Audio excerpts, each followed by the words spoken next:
Hold on, Caro, hold on. Tony, So many Shambas to shape. Welcome. to Shamba Shape Up. We have traveled all over East Africa to find hard-working farmers. We want to celebrate them while giving them the knowledge they need. So they can adapt and make their farms more productive even while the climate changes. We want to support them to get better yields and increase their income We will see how farmers can benefit from our experts' advice. while learning from each other in so many ways. Join us on these journeys and share in the farmers' experiences. On the Shamba Shape Up Safari.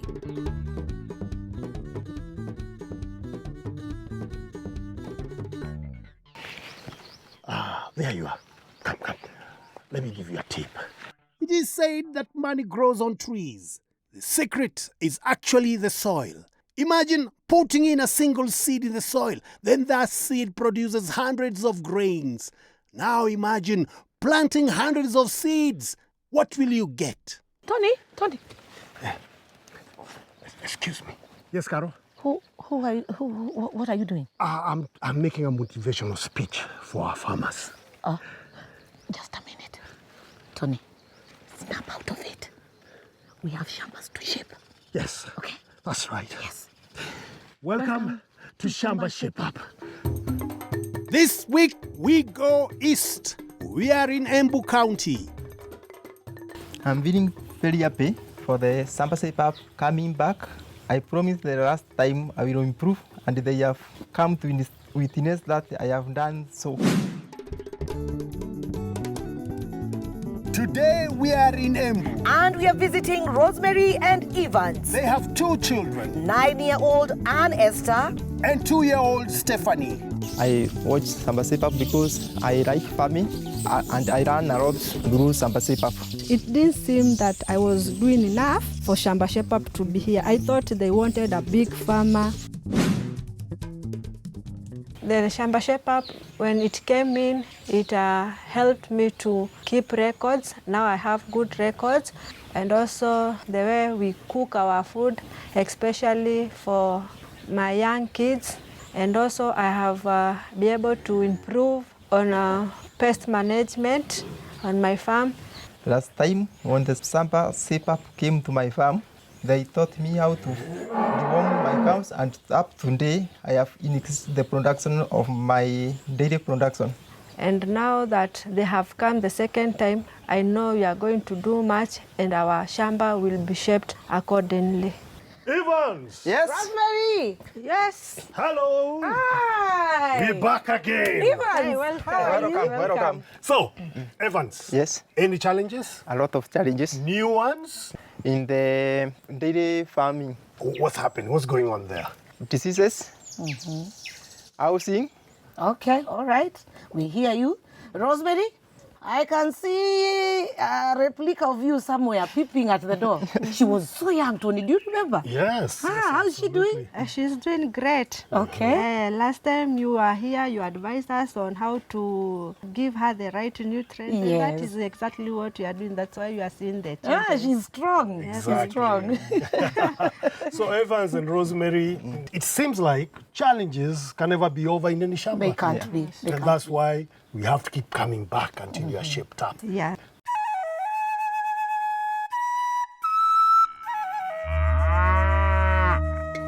Last time we were here, we worked on Evans and Rosemary's cows. I wonder how they are getting on now.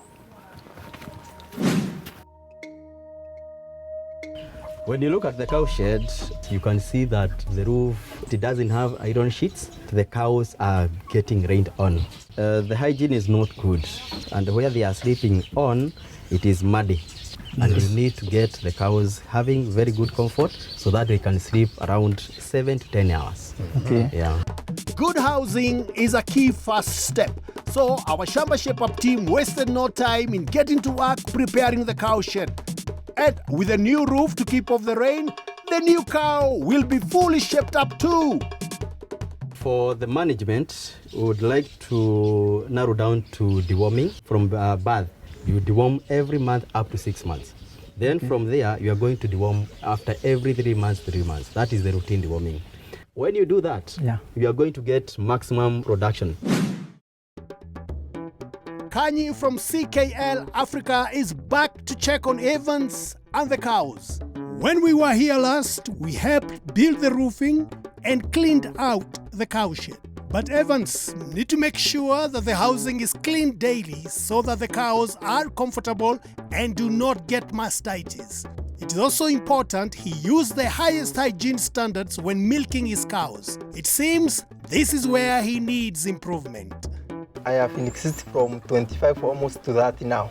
Evans was getting 25 liters, has managed to go up to 30 liters, and he has a calf as well. And we also focused on deworming. They look good because you can see now he has dewormed them.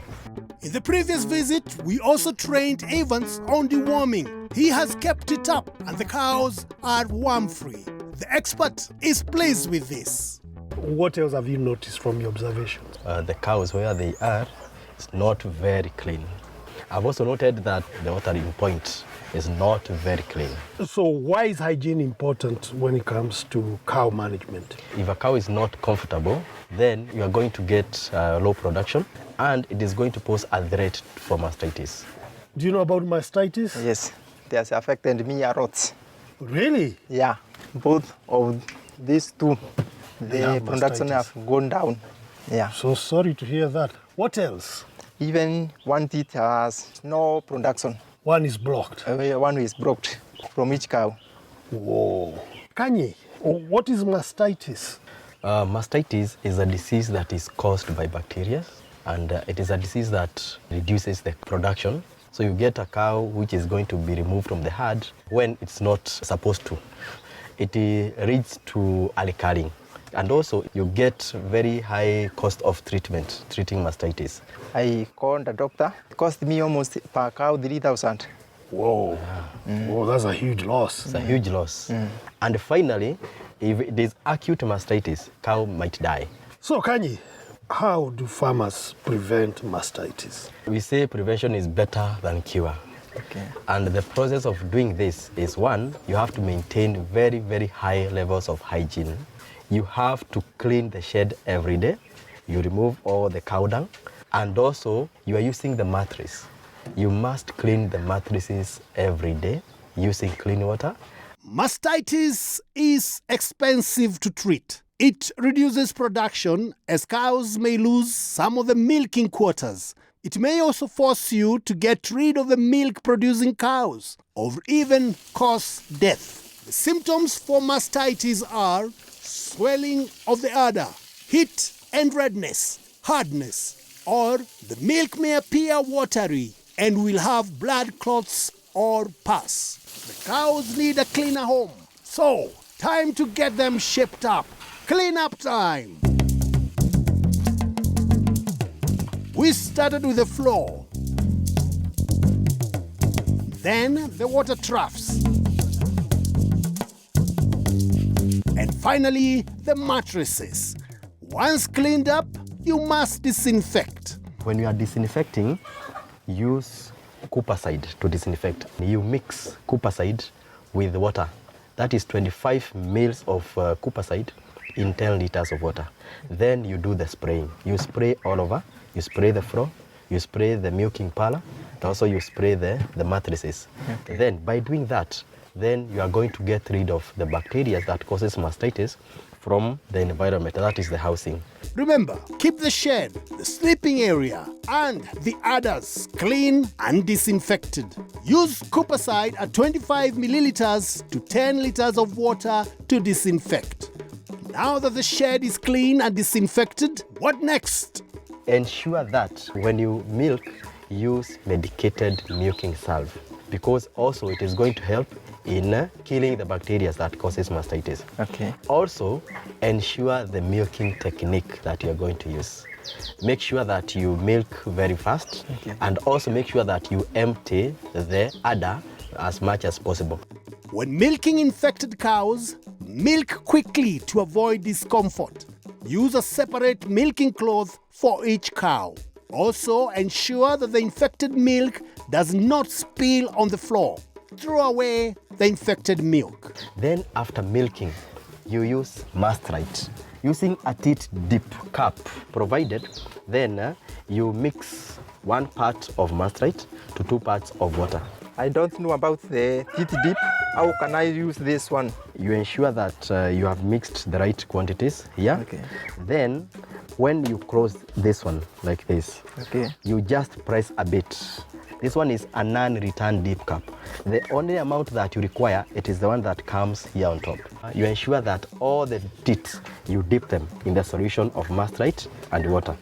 And if Evans does all what you have said, what will the results be? You are going to increase the production, and you are going to smile as you go to the bank to get the money. He's already smiling. Okay. Yes.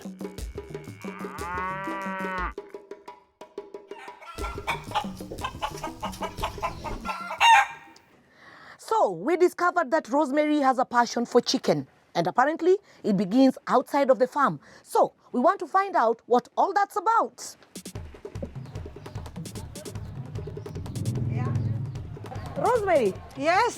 There you are. How are you? I'm good. I'm curious. About? I was told you have chicken. Where are they? They are just here inside at the back. Can I come in? Yes. Yeah. How many chicks are this? These are almost 30 chicks Rosemary, why did you decide to put chicken in your shop? because I spend most of my time here in the shop. And also my incubator is just here with me in the shop, so it is easier also to monitor when they are hatching. What challenges are you facing so far?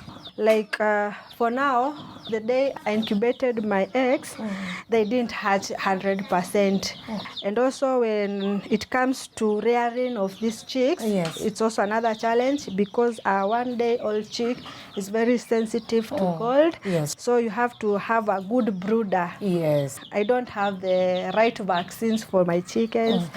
And also as they grow up, you see insecurity. I'm not always here in the night. So they can be stolen. They can be stolen. I now know where to start. Yes. Give me some time. Okay. We'll see what to do. All right? That is great. Okay. Okay, thank you.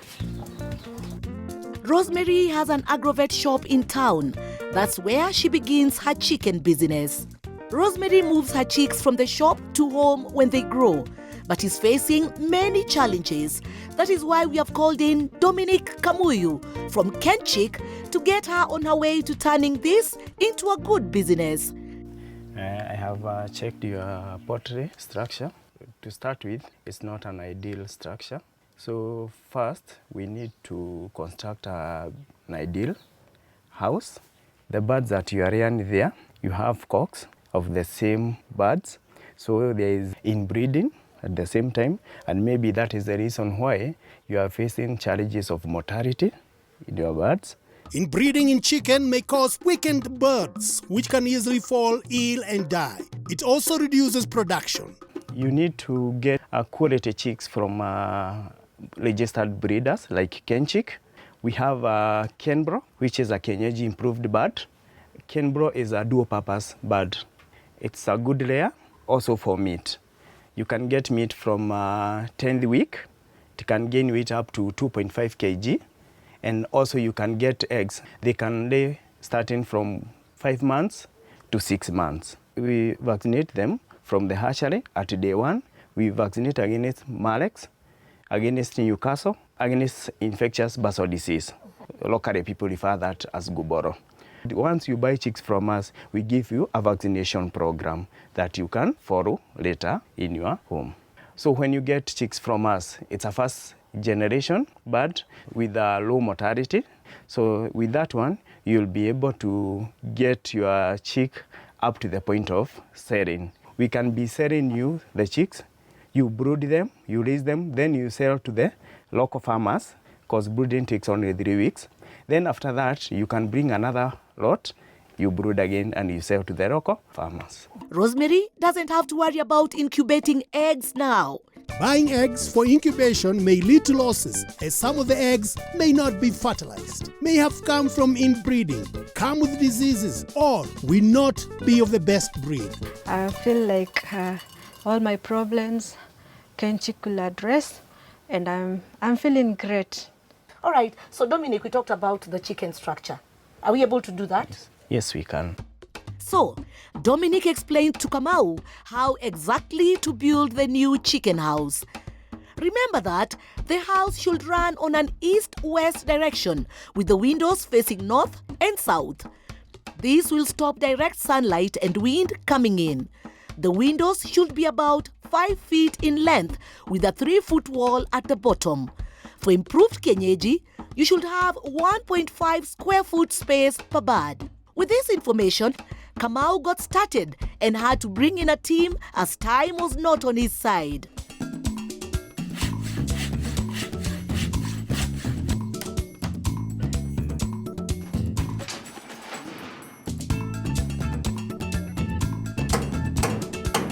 Coming up after the break, We finish building the new chicken shed and we learn how to handle beans during harvest.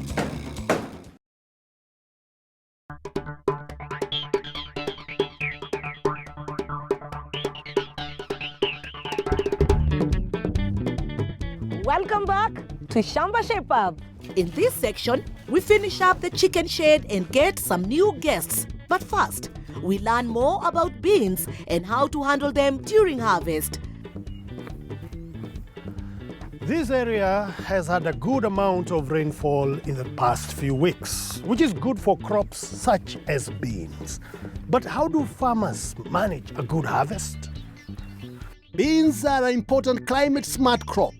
Boaz Waswa is a bean expert from Siat and is here to look at the beans and advise Rosemary on the best way to go about harvesting and storage. So now, Rosemary, why do you grow beans? It is food for my family. Secondly, it adds nitrogen to my soils. And thirdly, is for income purposes. When did you plant these beans? They have like 40 days since we planted. We usually plant them during dry season so that when the onset of the rain comes, the beans are already planted. Yeah, I've gone around the field and I've been able to see several varieties. One, we have the yellow bean, and then we have also a section which has the Mitemania variety, and then that variety that you call Mama Safi here in Embu. Yes. Could you tell us a little bit about it? Mama Safi, it's only that it's so selfish. It likes itself. That's why it's called Mama Safi. It grows, it doesn't want to creep, it doesn't want to interact with the others. One of the things that I appreciate about having a variety of beans is because beans grow at different lengths and therefore is a way of adapting to climate change. For example, when you look at the yellow bean that we have right now, it's basically drying compared to the one that we have just observed, the Mitemania and the other varieties. So that's one way of making sure that you have varieties that can mature at different stages to adapt to climate change. And we continue working on different varieties that fit also the climate situation of this particular region. So Boaz, how does a farmer then manage the bean crop just before harvesting? Make sure that by the time you are harvesting your beans, they are properly dried in the field. Secondly, observe that you can harvest your beans when it is fairly dry, not when it is raining. Because when you harvest when it is raining, then your beans will be damp and that will cause them to start molding, having the fungal, and that is very harmful for our health. Use your ward level weather forecast from Shamba to ensure you harvest on dry days. Call Shamba on 0711 082 606. Is there a special way of handling the bean when you're harvesting it? What we do is just to pull the bean out and shake off the soil on the roots so that you don't carry a lot of soil again to your storage point. What preparations do you make just before you harvest your beans? I just make sure that I have chandarua where we spread our beans, and then after they have dried up, then we just do the threshing and then we store. Make sure that your beans are properly dry across the field so that when you harvest, it takes you a shorter time to dry them even on the tarpaulin, what you call the chandarua, and turn it around so that the beans that are below, you're turning them up so that all of them dry uniformly. Which are the common mistakes that farmers make when harvesting their beans? One is sometimes mixing different varieties in the same pile, and therefore what you get at the end of it is mixed beans. Since you have several varieties on your farm, make sure that each variety you harvest it separate and the other one separate, and then thresh it separately. Why should they be separated? The reason for doing that is that you want to make sure that if it is yellow bean, it's pure yellow bean. You don't have to spend a lot of time again to go back and start sorting your beans. You will waste time. And beans that are mixed will fetch you less money on the market.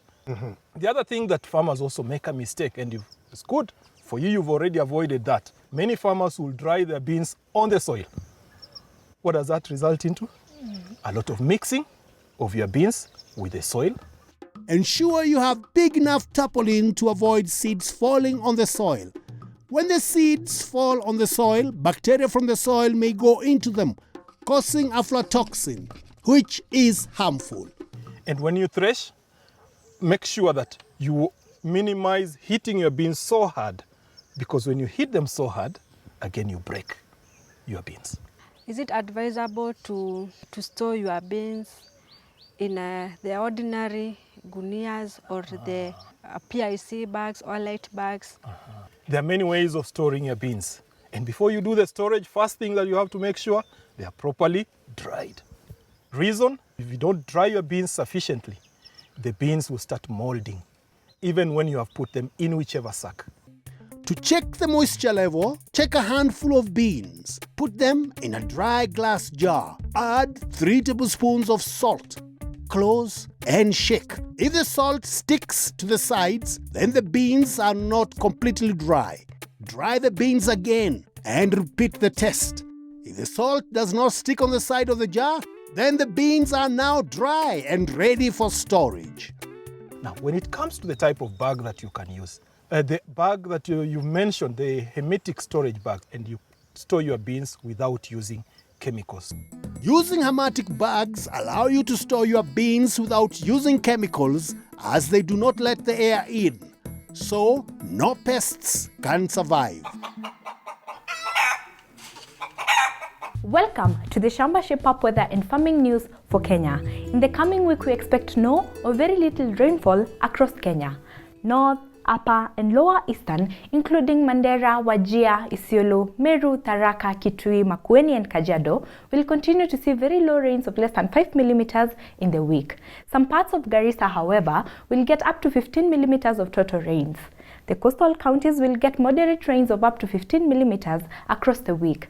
This covers Lamu, Kilifi, Mombasa and Kwale. However, Tana River and Taita Taveta will see less than 5 millimeters of rains in the week. Central Kenya counties will see very low rains of less than 5 millimeters across the week. This includes Laikipia, Nyandarua, Nyeri, Murang'a, Kirinyaga and Embu, as well as Nairobi and Kiambu. Some of the North, Central and South Rift Valley counties will have moderate rains of up to 15 millimeters across the week. This includes West Pokot, Trans Nzoia, Marakwet, Baringo, Nandi and Nakuru.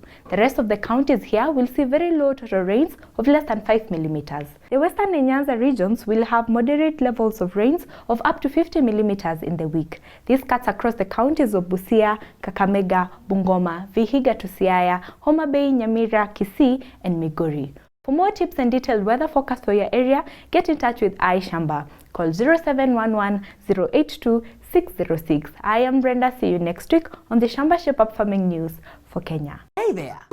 Do you want more information on the topics being discussed on Shamba Shape Up? We are bringing you the Shamba Shape Up podcast, where you can get farming information and tips anywhere, anytime. Join us as we discuss good farming practices and dig deeper. Now, where do you get this podcast? Easy. WhatsApp the word podcast to iShamba on 0748 153 120 to get a link to the podcast. You can also Google us, Shamba Shape Up Podcast. Twende kazi. This chicken shed is coming along well. We installed chicken wire to prevent predators. Light so that the new chicks can eat day and night. A rounded brooder to prevent crowding in corners.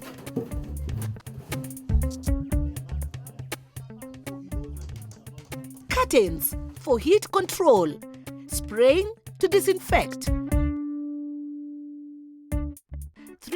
inches of wood shavings to absorb droppings and keep the brooder dry. And finally, an infrared bulb for heat. The chicken shed is done. Just in time. Our expert is having a look at the chicken shed and is happy with it. Time to bring in the chicks.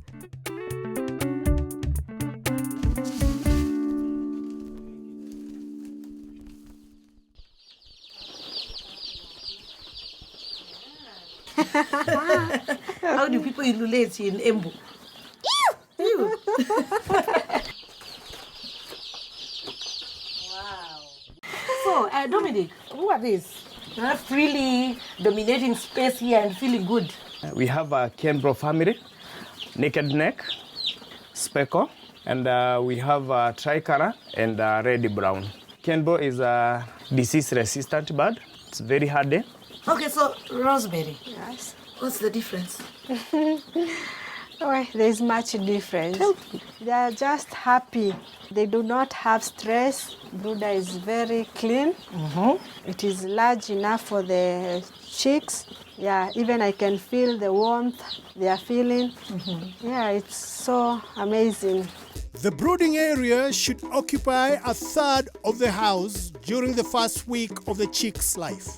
Expand the brooder area every 2 days, and the birds should occupy 2/3 of the house by the time they are 14 days old, and the whole house by the time they are 21 days old. Some farmers may find it a challenge brooding from warm to cold weather. You are supposed to brood chicks for 14 to 21 days, depending with the weather. During cold weather, provide heat for 21 days. The temperature at chick level is supposed to be 33 to 35 degrees Celsius. You decrease that gradually up to the 4th week is supposed to be between around 22 to 24 there. The other thing about the brooder you need to also to know the behavior of the bird. If they are heated, they open their mouth and they start panting and they drink a lot of water because of the dehydration. Then when the birds are subjected to cold weather, they crowd near the source of heat, and that can be also lead to a loss because they can suffocate. You can control the heat using the curtains. When the weather is cold, close the curtains. When the weather is hot, open the curtains. Ensure that you have a foot bath. You ensure that you don't allow everybody that comes to visit your home, don't allow them to get inside the poultry house. Good. So now, take pictures. Advertise everywhere. Tell them that now you have chicks on sale. You're in business. Well, Carol, it's getting dark. The cows are complaining they haven't been milked. Of course. We need to go. I'm very happy about Shamba Shape-Up. It has come in, shaped my Shamba, and I'm very happy for that. And the next step, I will improve even more better than the way I have improved. The chicken will also be part of our income in our family. Well, our work here is done. Yes. And Monyaka, we are going. We are gone. Bye. Bye. We'll see you in the next Shamba.